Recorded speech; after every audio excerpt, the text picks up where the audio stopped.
के हर पल का आनंद उठा लो। आज ही से मन की एक नई शांति पालो। समय आ गया बदलने का, समय आ गया कुछ करने का। अब उठा लो आनंद प्रतिदिन के जीवन का। आपका जो भी काम हो आपको सप्ताह में एक दिन बंद करना चाहिए और वो दिन परमेश्वर को समर्पित कर देना चाहिए। वो कौन सा दिन है इसकी कोई बात नहीं। एक पुस्तक बताएगी कि शनिवार और दूसरी रविवार, कोई और पुस्तक सब कुछ बता देती है। आपको मन ही मन निश्चय करना पड़ेगा। मुझे तो ऐसा नहीं लगता कि सप्ताह में कोई विशेष दिन होना चाहिए, मगर यूँ अवश्य लगता है कि इसे नियमित होना चाहिए और 7 दिन में एक दिन विश्राम चाहिए।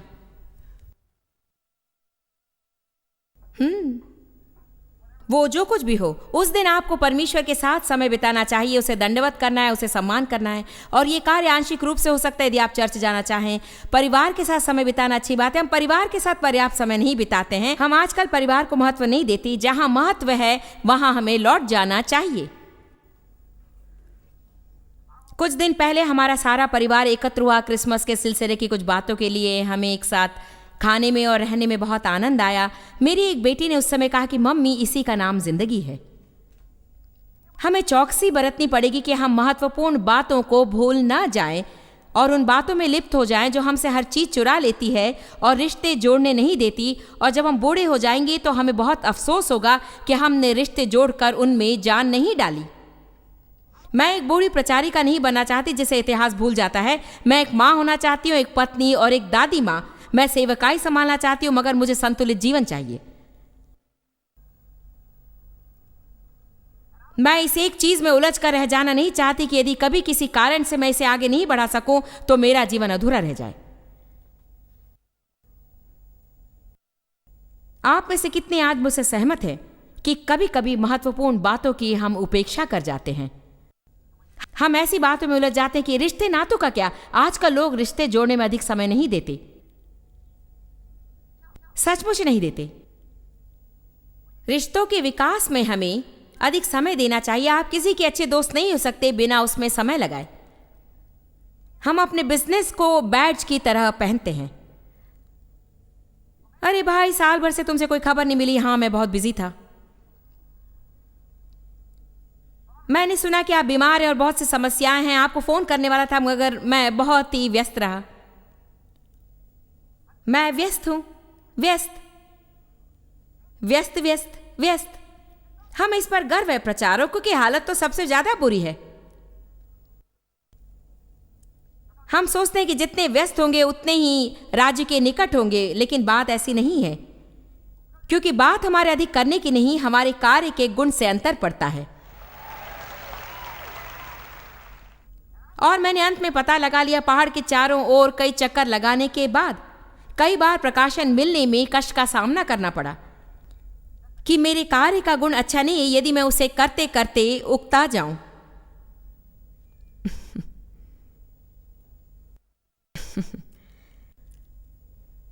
मैं नहीं चाहती कि लोग मेरे साथ सड़क पर आए थके हुए, बुझे हुए और भुने हुए सप्ताह भर की क्रियाशीलता से। मैं चाहती हूं कि वे ताज़ा और तैयार होकर बाहर आएं सेवा करने के लिए। मैं नहीं चाहती कि मेरे कर्मचारी थके हुए और बुझे हुए काम पर आएं कि आप उनसे बात तक नहीं कर सकते। थके हुए काम पर आने का मैं वेतन नहीं देती। आपका बॉस आपको थके हुए काम पर आने का वेतन नहीं देता। इसलिए आपका यह भी कर्तव्य बनता है कि आप रात को अच्छी तरह सो लें तो आप दिन भर उत्तम कार्य कर सकें।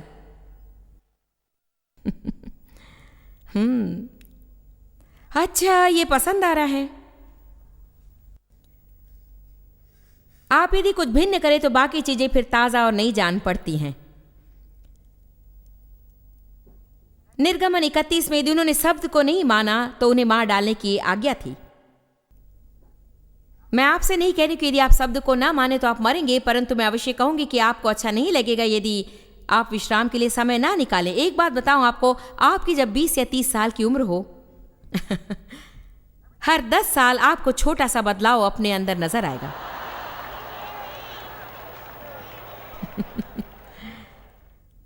आप जब 20 के हैं तो सोचते हैं कि आप जा सकते हैं, जा सकते हैं, जा सकते हैं, जा सकते हैं और कभी रुकेंगे नहीं। आप में से कितने ध्यान देते हैं कि जब भी 10 साल आपके जीवन में जुड़ते हैं कुछ होता है?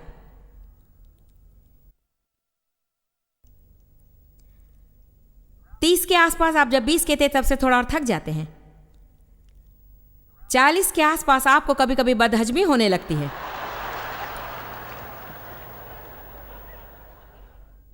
और 45 के लगभग आप अगर महिला हैं तो गरम सिरहन आने लगती है। ऐसी ही चीजें।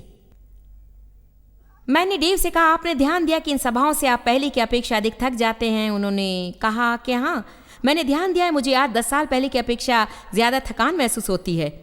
मुझे कुछ बदलाव करने पड़े हैं। एक चीज मैं अब करती हूँ जो मैंने कभी नहीं किया, मैं मार्ग पर झपकियां ले लेता हूँ। मैं आज दोपहर को 1.5 घंटा सोया क्योंकि मैं जानता था कि रात को क्या होने वाला है। मुझे कुछ परिवर्तन करने पड़े। मैं घर पर रहकर सबके लिए प्रार्थना करता था। कभी कभी 1000-2000 लोगों से सामना होता था। मेरा बुरा हाल हो जाता था। घर जाकर 3 दिन तक मैं बेहाल रहता था। जब आप अपने से यूं बर्ताव करते हैं, जरा मेरी बात सुनिए प्लीज, जब आप अपने से यूं बर्ताव करते हैं, अपने से यूं बर्ताव करते हैं, अपने से यूं बर्ताव करते हैं, तो हाँ, आप लौट तो आते हैं, मगर एक दिन आप उस मोड़ पर पहुंचेंगे जब लौटना कठिन हो पड़ेगा और उससे पार जाना और कठिन हो जाएगा। तब आप देखेंगे कि शरीर में भिन्न चीजें टूट रही हैं। मेरा आपसे कहना है कि अंतिम प्राप्ति के लिए यदि आप सामने रहना चाहें, आपको अभी कुछ करना पड़ेगा देर हो जाने से पहले।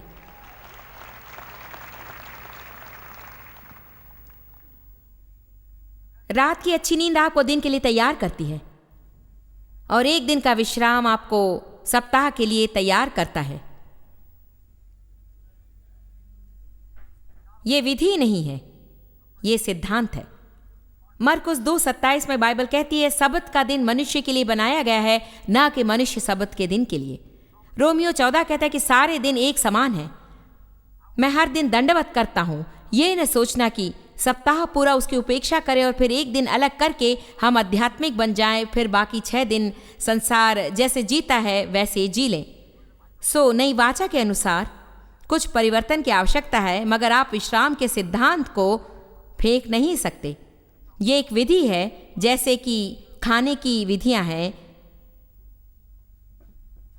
बुआई और कटाई, तरह तरह की विधियां हैं। और ये संभव नहीं कि हम प्रभु की विधियां तोड़ें और मूल्य ना चुकाएं। हम प्रभु के नाम में करें तब भी। इपफ्राडितुस ने सेविकाई में इतना परिश्रम किया कि वो करीब करीब मर गया। पौलुस ने कहा कि उसने इतना परिश्रम किया कि वो अधमरा सा हो गया। आप यीशु के नाम में करें तब भी मूल्य तो आपको चुकाना है। किसी के लिए ना तो कहिए, अभी से अभ्यास कीजिए ना।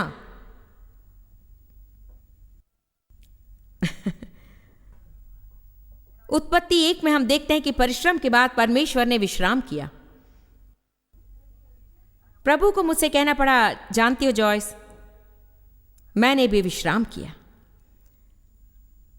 ऐसी बात नहीं कि प्रभु को थकान थी, परंतु जानते उसने क्या किया? बाइबल कहती उसने बैठकर अपनी रचना का आनंद लिया। जानते हैं उसने क्या किया? उसने अपने परिश्रम के फल का आनंद लिया।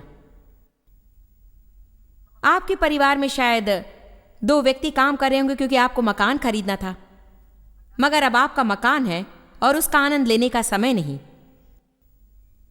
क्योंकि अब आपको सप्ताह पूरा काम करना पड़ता है। फिर सप्ताहांत में सफाई करनी, परचून की दुकान जाना है, कपड़े धोने और आपको बच्चों को भी संभालना है। सोमवार, मंगलवार, बुधवार, गुरुवार, शुक्रवार, शनिवार, रविवार, सोमवार, मंगलवार, बुधवार, गुरुवार, ये ट्रेडमिल की तरह है। इससे पिंड छुड़ाने का मार्ग मैं आज आपको बताऊंगी।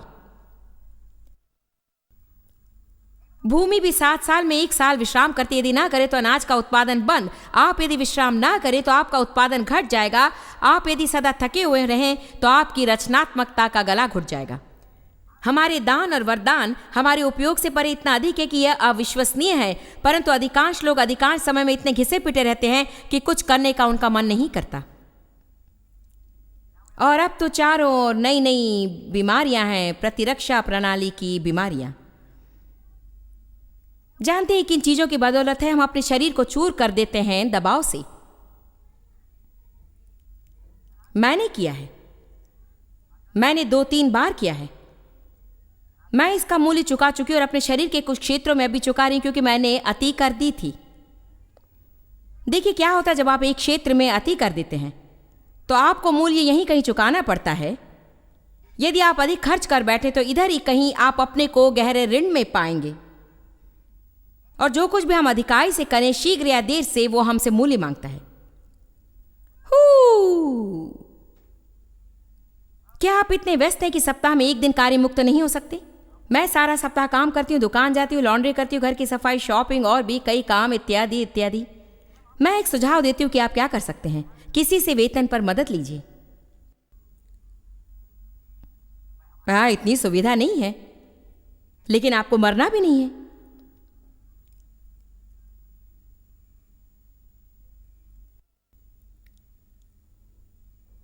यदि नियमित मदद नहीं मिलती तो महीने में एक बार घर साफ करवा लीजिए। यदि हो सके तो 15 दिन में कोई आकर कर दे, यदि हो सके तो सप्ताह में एक बार। आप में से कुछ सोचते होंगे कि खैर मेरे दोस्त करते हैं, उन्होंने किसी को वेतन पर नहीं रखा। आपको अपनी जरूरतों का पता करना है और उन्हें पूरा करने की कोशिश करनी है। औरों की तरह बनने की कोशिश ना करें। आपकी जरूरत क्या है? यह संभव है कि एक आध्यात्मिक संदेश का रूप ले ले मेरा काम समाप्त होते होते, क्योंकि जब आप निरंतर थके रहते हैं तो आपके आध्यात्मिक जीवन पर इसका सबसे अधिक प्रभाव पड़ता है। आप प्रार्थना करना नहीं चाहते, पढ़ना नहीं चाहते, आत्मा के फल में चलना नहीं चाहते, परमेश्वर से सुनना नहीं चाहते, औरों की जरूरतों का आप पर असर नहीं होता। आप सिर्फ थके हुए हैं, तो यह बुरे बर्ताव का बहाना बन जाता है। मैं जानता हूं मुझे ऐसा नहीं करना चाहिए, मगर मैं थका हूं।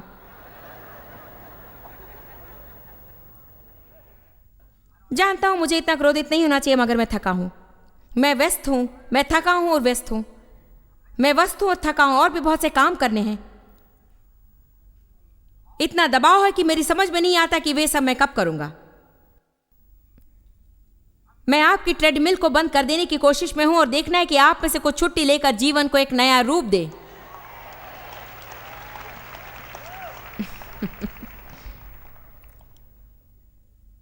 कभी कभी सुनते सुनते मेरे कान पक जाते कि लोग कितने व्यस्त हैं, मगर इसके बारे में वो कुछ करते नहीं। मैं भी यही बोल बोल कर थक जाती हूं। मैं निर्णय कर चुकी कि व्यस्त 4 अक्षर वाला शब्द, और मैं इसका उपयोग आगे से नहीं करूंगी।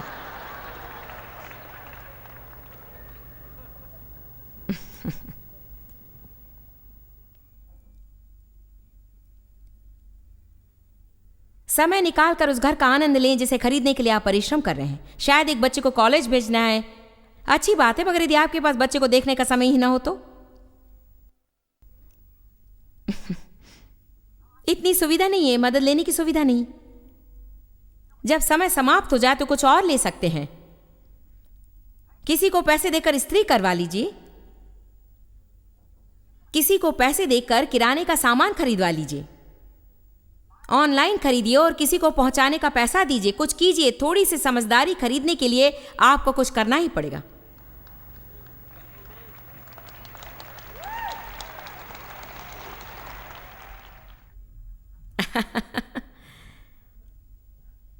आपको आश्चर्य होगा कि कैसी रचनात्मक धारणाएं आपके मन में उभरती हैं समय बचाने के साधनों पर। आप उन चीजों को सोच सकते हैं जिन्हें मैं नहीं सोच सकती, क्योंकि हमारे जीवन भिन्न है। परंतु इस समय एक बात बताती हूं, कृपया सुनिए। इसे मैं विशेष रूप से आज प्रचार नहीं करना चाहती। मेरे पास प्रेम पर एक संदेश था, मगर परमेश्वर ने मुझे विवश किया कि लोगों को इसकी जरूरत है। मुझे प्रतीत थी कि यह बहुत ही आवश्यक संदेश है। लोगों से मुझे सरोकार है। हमारे जीने का ढंग मुझे चिंतित करता है और मुझे प्रतीत है कि हमारे जीवन में पवित्र आत्मा के बहाव में रुकावट आ रही है। परमेश्वर के राज्य में फलदायक होने से यह हमें बाधा पहुंचा रहा है। मैं नहीं मानती कि परमेश्वर ने हमें यह रखा केवल काम करने के लिए। काम काम, लो लो, खरीदो खरीदो, ज्यादा ज्यादा काम, व्यस्त व्यस्त, दबाओ दबाओ, ज्यादा ज्यादा, पाओ पाओ पाओ पाओ। प्रभु ने मुझे यहां पर इसलिए नहीं रखा है। वो चाहता है कि मैं सृष्टि का आनंद लूं। पिछली बार कब किसी ने समय निकाल कर कुछ फूलों की ओर देखा है? आश्चर्य की बात है। किसी ने मुझे ऑफिस में फूल भेजे और कल हम थोड़ी देर यहां खड़े रहे और उनकी ओर देखा और मैंने कहा, परमेश्वर रौबदार है, उनकी ओर देखो। हर एक फूल दूसरे फूल से कितना भिन्न है। अर्थात वाव। एक दिन मैं समय निकाल कर सी वर्ल्ड देखने गई और मैं चलती गई और ये सोचती हूँ कि इन मछलियों को देखो, सब भिन्न भिन्न रंग की हैं, पीली, नीली, हरी। कुछों के रोएदार सिर हैं, कुछ बड़ी और कुछ छोटी हैं। हमने सुना है रुखी और गुलाब सूंघे, इतना सुना है कि आजकल हम ध्यान ही नहीं देते हैं। किंतु हमें समय निकालना चाहिए कि प्रभु के दान का हम आनंद उठाएं। पति का आनंद लीजिए, बच्चों का आनंद लीजिए, घर का आनंद लीजिए, अपना आनंद लीजिए, अपने धन का आनंद लीजिए। केवल काम ही ना करते रहे, काम काम काम काम, ताकि आपके पास इतना सारा धन हो ताकि जब आप सेवानिवृत्त हो तो चिंता न रहे, क्योंकि आप सेवानिवृत्ति तक पहुंचने से पहले ही मर चुके होंगे अगर आप इस तरह जीते रहें। मुझे बचत में विश्वास है, मगर मुझे खर्च में भी विश्वास है। मैं अपने पैसे खर्चना चाहती हूं, लोगों को आशीष देना चाहती हूं, बच्चों के लिए विरासत छोड़ना चाहती हूं, मगर जब वे छोटे और उन्हें जरूरत हो तो मैं उन्हें अभी आशीष दूं, बजाय इसके कि वे प्रतीक्षा करें मेरे मरने तक, क्योंकि बहुत दिनों तक धरती पर मेरी रहने की योजना है।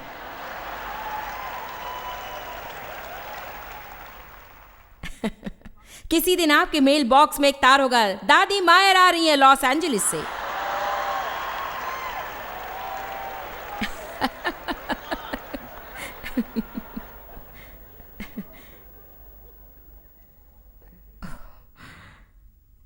मदद चाहिए तो बुरा अनुभव ना करें। बहुत से लोग बुरा अनुभव करते हैं अगर उन्हें मदद की जरूरत हो तो। किसी न किसी तरह हम सोचते हैं कि हम अविनाशी हों। जब आपको मदद मिले, उनसे सही बर्ताव कीजिए तो आप उन्हें रख सकेंगे, उनके लिए आशीष बनिए। मैं अपने हाउसकीपर को कपड़े देती हूँ, आशीष देती हूँ। मैं चाहती हूँ वो रहे, घर साफ करे और कपड़ों की इस्त्री करे। कभी कभार उसे गिफ्ट सर्टिफिकेट्स दे देती हूँ, फ्रिज से खाना निकाल कर देती हूँ कि इसे घर ले जाओ। लोगों से अच्छा बर्ताव करें।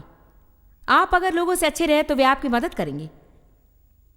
एक बात और मैंने सोची, समय बचाने का एक और तरीका, एक सेवानिवृत्त रिश्तेदार को बुलाइए, जैसे एक आंटी या एक मम्मी या एक डैडी या फिर सेवानिवृत्त दोस्त जो कुछ करना चाहता है मगर वे वास्तव में काम नहीं कर सकते। उन्हें थोड़े बहुत पैसे दीजिए ताकि आपके लिए कुछ खाना बना दे, जिसे उठाकर आप फ्रिज में रख दीजिए और जब आप रात को घर आएं तो आपको खाना पकाने की हड़बड़ नहीं रहेगी।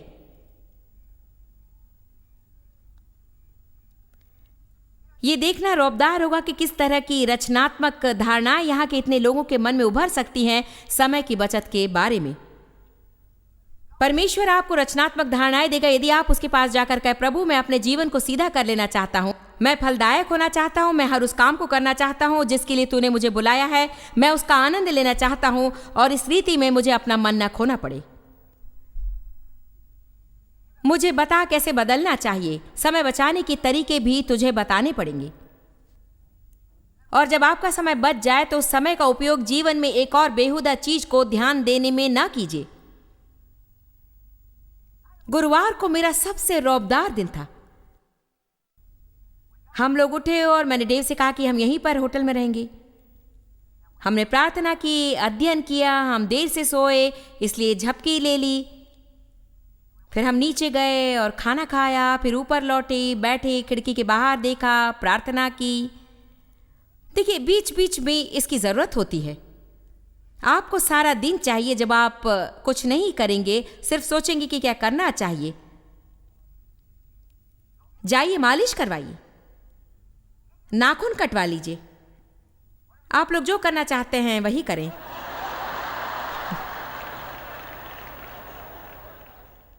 फुटबॉल का खेल देखिए या फिर कुछ कीजिए।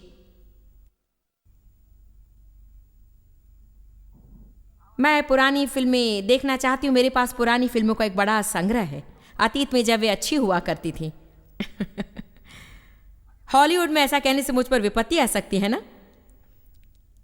साफ चीजें देखना मुझे पसंद है, इसलिए जानती हूँ कि अगर पुरानी हो तो साफ होने की संभावना अधिक है। मुझे साफ चीज चाहिए। मैं अपने मंदिर को उस रद्दी से भर नहीं सकती। मुझे खेद है मगर ये मेरे लिए काम का नहीं। देखिए, मनुष्य का शरीर ऐसा ही है, चाहे कुछ भी हो जाए।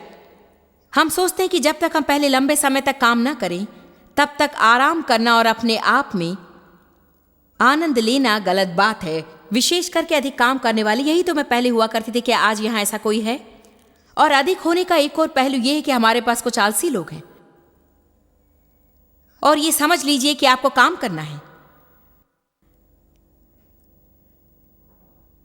यदि मैं उस तक पहुंच सकी तो मेरे पास आपके लिए कुछ है। यदि आप आलसी होंगे तो आपका जीवन नाश हो जाएगा। आपके अंदर वो सब बातें जो प्रभु ने आपको दी है, परंतु यदि आप काम न करें तो कुछ भी नहीं कर सकते। आपको काम करना है। आप किसी की मदद करना चाहते हैं, आपको काम करना है। हमारी सेवकाई एक काम है। कई लोग जो सेवकाई में आते हैं वो सोचते हैं कि हम दिन भर महिमा के बादल पर मंडलाते रहते हैं और हालेलुया कोरस गाते रहते हैं। जब वो पाएंगे कि बहुत काम करना है तो उन्हें आश्चर्य होगा। मुझे काम में परेशानी नहीं। कई बार मैं सोचती हूँ कि मैं बस इस कुर्सी पर दिन भर बैठना चाहती हूँ और 4 फिल्में देखना चाहती हूँ। फिर मेरा मूर्ख शरीर कहता है, ओ तुम ऐसा नहीं कर सकती, तुम नहीं कर सकती। यदि मैंने पूरा हफ्ता कठिन परिश्रम किया तो क्यों नहीं कर सकती? आप जो करना पसंद करते हैं और जो करना चाहते हैं वही आपको करना चाहिए। अपनी जरूरतों के लिए परमेश्वर के साथ मिलकर काम करें। थक जाना आपके आत्मिक जीवन पर कैसे प्रभाव डालता है आप अध्ययन और प्रार्थना करना नहीं चाहते। प्रभु से सुनना आपके लिए कठिन है। आपके आसपास की चीजों से आपको उतनी दिलचस्पी नहीं। आत्मा के फल में चलना बहुत कठिन हो जाता है। रचनात्मकता सो जाती है, आप न सोए तो भी। आइए देखते हैं पहला राजा 19।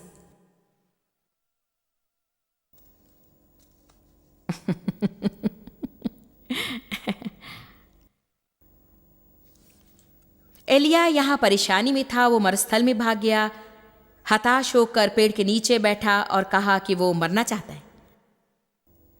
जिस दिन उसने 450 बाल नबियों को कारमेल पर्वत पर मूर्ख बनाया, उसके पहले दिन उसकी सेवकाई प्रभावशाली थी। क्योंकि वास्तव में उसने अपने ही हाथों 450 नबियों को मारा था। इससे तो सचमुच थकान आ ही जाएगी।